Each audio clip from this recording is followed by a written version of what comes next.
Алармысына сұлтым, сәлеміңгі жақсыларым. Бүгін қасиетті пейшембі. Еш шығарсаңыздар дәметкен аруақтарға тие берсін. Бүгін үлгермесеңіз ертең үлгересіздер. Түске дейін жетінен таратыңыздар. Көрші қоландарыңызға, өздеріңізге бір екеуін жеп, шай ішіп, еске алыңыздар, аруақтар тіктеңіздер.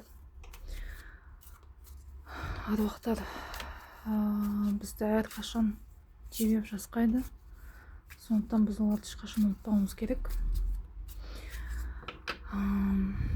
Аруақтардан көрейік, хабарлама, өсиетнама. Не дейді, не қояды.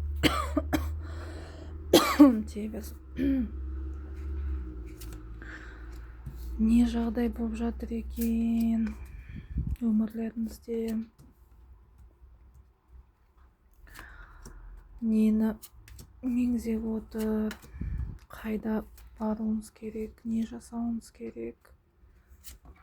Жалпы кеңес кетті бірдеме.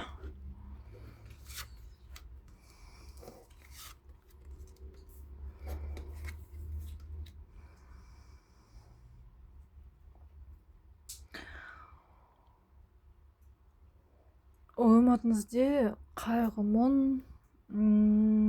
біреуге қарыз болсаңыз шын мәнінде, болмаса сізге қарыз болса, оның бәрі аяқталады. Соған жақындалып келатыр. Бұл жерде кредит болуы мүмкін, бұл жерде көтен қарыздар, жеке қарыздар болуы мүмкін. Сондықтан мүмкін қыз қазір табыс жинап, соған бағыттап атқан шығарсыз, бірақ бір қарызбен құтыласыз бұл жерде.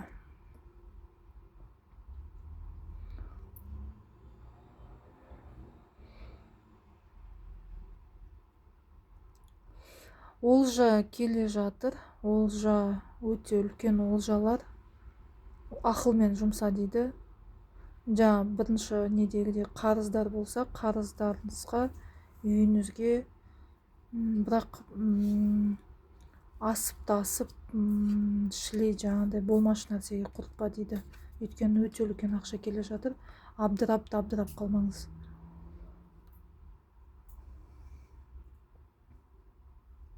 Тума туысқандарыңыз сұрайды, ана үлкен ақшаны, болмаса көрші қоланға.